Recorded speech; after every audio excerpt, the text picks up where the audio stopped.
2021, during a classified field test at a U.S. Army proving ground, engineers watched a swarm of small drones launch into the sky.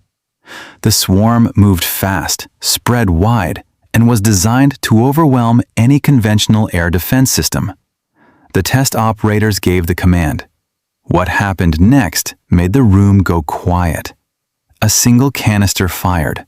1 second, 2 seconds, 3 seconds, 4 seconds. Every drone in that swarm was gone. Not jammed, not redirected. Gone. The engineers watching that test were not looking at a science fiction prototype. They were watching the Coyote Interceptor, a system that had quietly been in development for years and was now proving that the future of counter-drone warfare had already arrived. And the most stunning part was not the speed. The most stunning part was how it worked. This is the full breakdown. The engineering behind the Coyote, how it detects and destroys an entire swarm in seconds, why the U.S. military is betting billions on this technology, and what it means for every battlefield going forward. The drone threat is not a future problem. It is the defining military challenge of this decade. And understanding why requires understanding what changed. For most of the 20th century, air defense meant shooting down aircraft. Big, expensive, crude aircraft. The systems built to handle that threat were correspondingly large, expensive, and powerful. Patriot missiles, CIWS, Phalanx gun systems. These were built for a world where the enemy threat was a jet fighter, a cruise missile, or a ballistic warhead. They were not built for a world where someone could buy 50 commercial drones, strap explosives to them, and launch them all at once from the back of a pickup truck. That world arrived faster than almost anyone predicted. In the 2020 conflict between Armenia and Azerbaijan, drone swarms changed the outcome of a conventional ground war in real time. Azerbaijani Bayraktar TB2s and Israeli-designed loitering munitions wiped out Armenian armor, artillery, and air defense units systematically and cheaply. Armenia had some of the best Soviet-era air defense equipment in the region. None of it was designed to handle dozens of small, slow, low-flying targets operating simultaneously. The drones won. Then came the attacks on Saudi Aramco oil facilities in 2019. A combination of cruise missiles and small drones hit the Abqaiq processing plant, the single most important oil processing facility on Earth, and knocked out 5% of global oil production in a single strike. The cost to the attacker was measured in tens of thousands of dollars. The damage was measured in billions. Then came Ukraine. Russian forces began using Iranian-designed Shahed 136 loitering munitions, small delta-wing drones carrying warheads in swarms designed to saturate Ukrainian air defenses. Ukrainian forces, meanwhile, adapted commercial quadcopters to drop grenades into Russian trenches. Both sides were improvising drone warfare faster than doctrine could keep up. The message for military planners worldwide was impossible to ignore. The era of cheap, expendable, swarming drones as primary weapons had arrived, and almost no one had a clean answer for stopping them.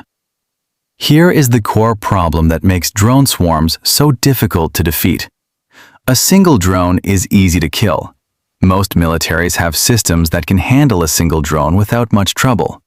The problem is the math when numbers go up. A Patriot missile costs roughly $3 million per interceptor.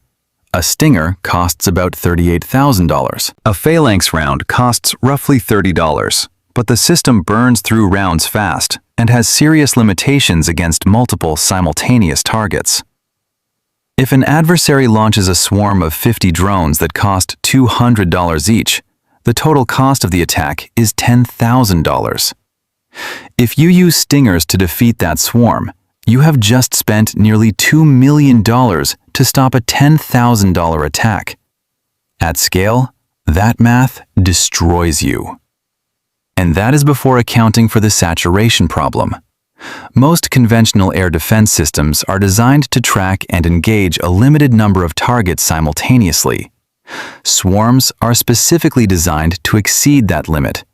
Send enough drones at a phalanx system, and some will get through, because the system cannot slew fast enough to engage every target before impact. The whole point of a swarm is to overwhelm the engagement capacity of whatever is defending the target. So the US military needed a fundamentally different answer. Not a bigger missile, not a faster gun.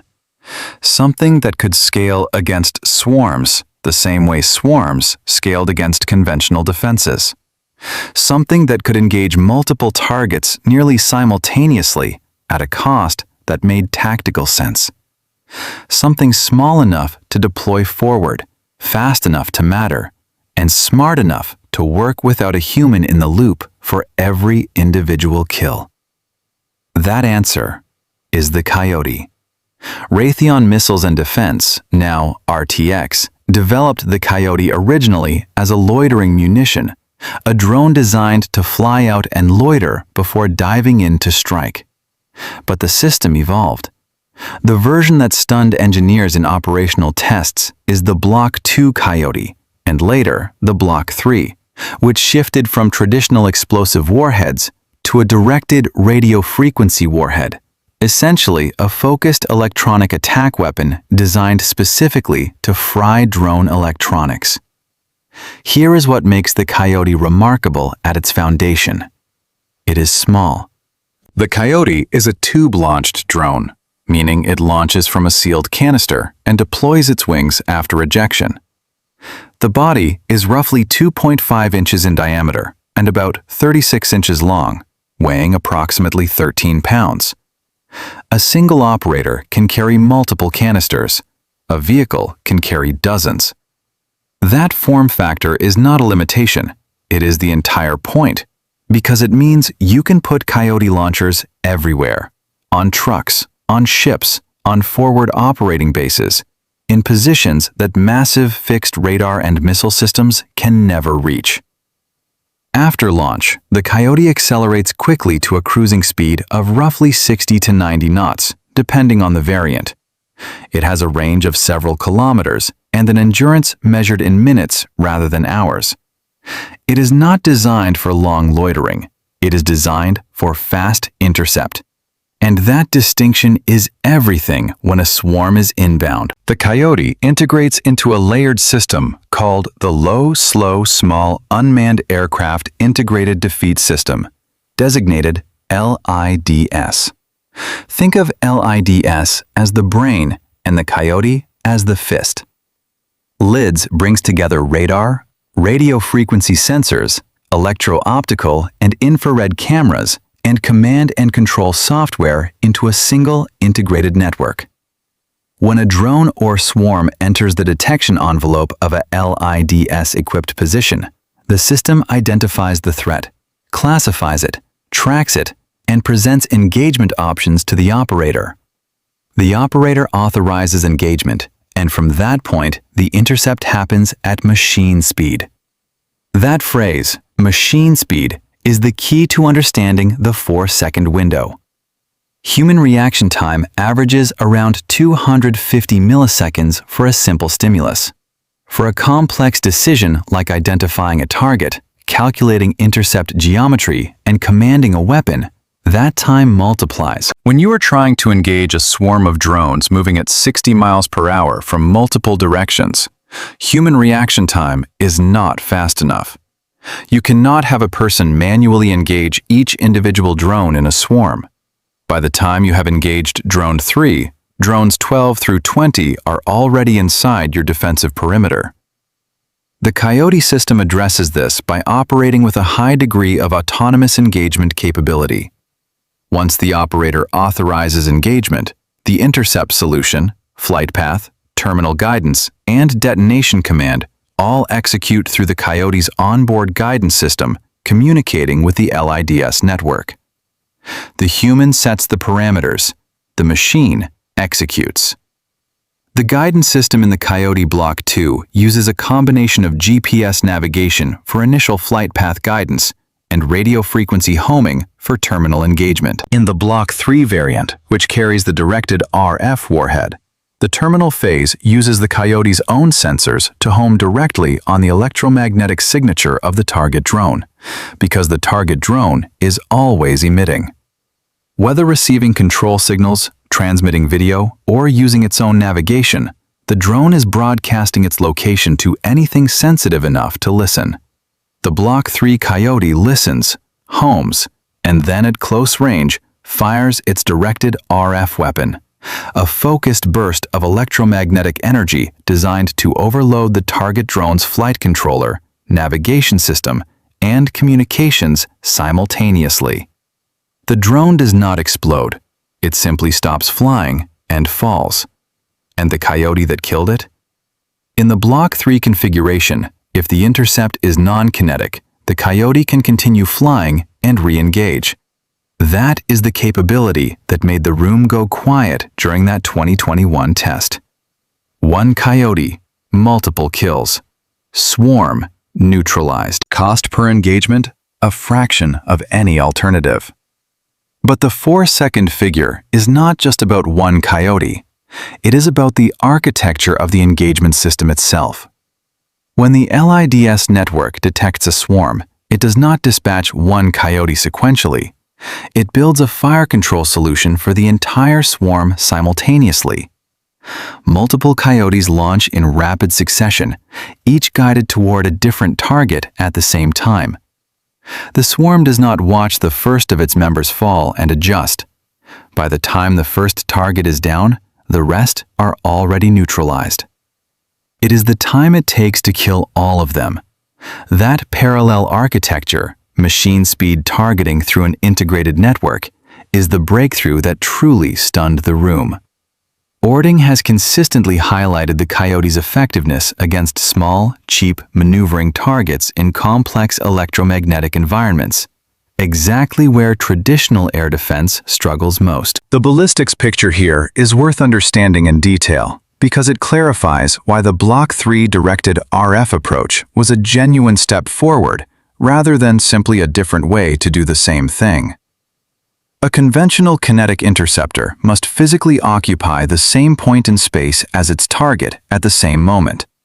For fast maneuvering targets, that is an extremely demanding requirement.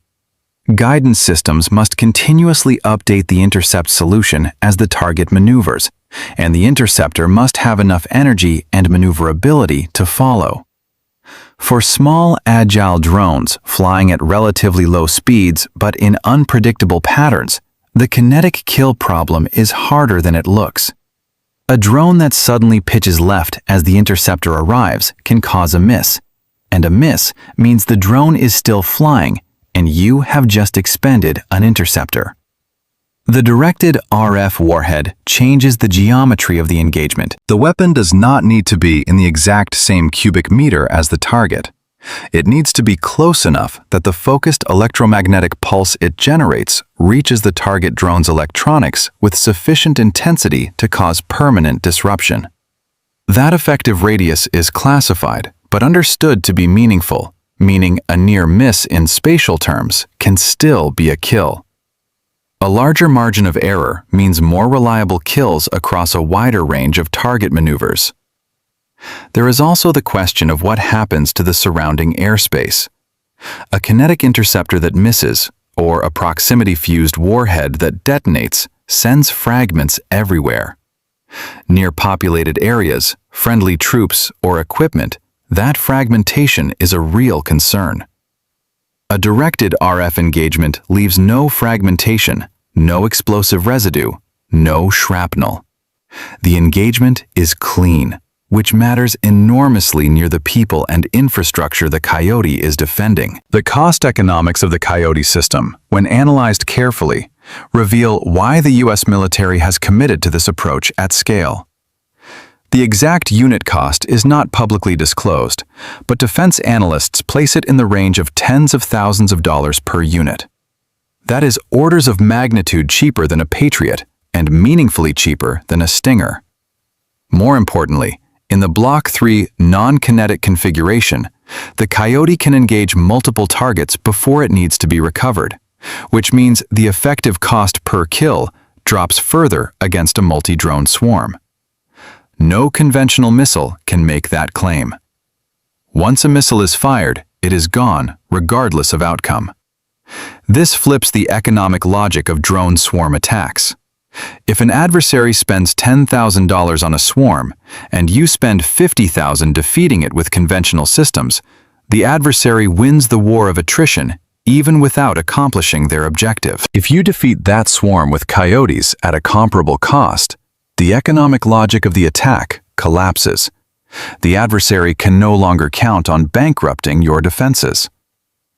Comparing the Coyote to other counter-UAS systems in the U.S. arsenal clarifies where it fits in the layered defense picture. The Army fields several complementary systems. The indirect fire protection capability, derived from Iron Dome technology, handles larger, faster threats like rockets and artillery. The Stryker-based short-range air defense system handles crewed aircraft and faster drones at longer range. The Coyote handles the low, slow, small category within LIDS, the most operationally active threat category in recent conflicts. Each layer handles a different slice of the threat spectrum, creating a defense in depth no single threat profile can easily penetrate.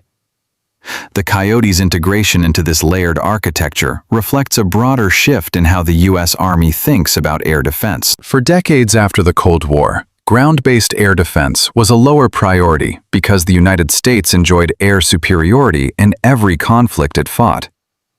If you control the skies, threats from the sky are manageable. The return of near-peer competition and the proliferation of cheap drones to non-state actors forced a fundamental reconsideration of that assumption. Air defense is being rebuilt from the ground up, and the Coyote is among the clearest expressions of the new doctrine.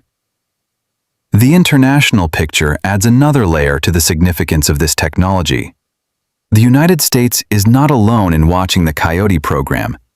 Allied nations facing the same drone threat, particularly in Europe, have been evaluating counter-UAS systems that can be fielded quickly and operated effectively by small units. The Coyote's portability, its vehicle-based operation without massive supporting infrastructure, and its sensor network integration make it attractive to NATO partners needing rapid air defense upgrades. Procurement discussions with allies are underway, and the Coyote's real combat track record gives it credibility laboratory prototypes cannot match. The future development path points toward even greater capability. Raytheon has been developing extended-range variants, improved RF warheads, and tighter integration with emerging Army networks that let Coyote batteries share targeting data across wider areas in real time. The vision is a distributed network where a drone detected at one point in the perimeter can be engaged by Coyote launchers anywhere within that network, without the drone knowing which direction the intercept is coming from. That distributed model is designed to defeat the electronic countermeasures sophisticated adversaries are already developing against point defense counter-UAS systems. The arms race between drone swarms and counter-drone systems is accelerating. Every time a counter-UAS capability is fielded, the engineers designing the next generation of attack drones study it and try to design around it.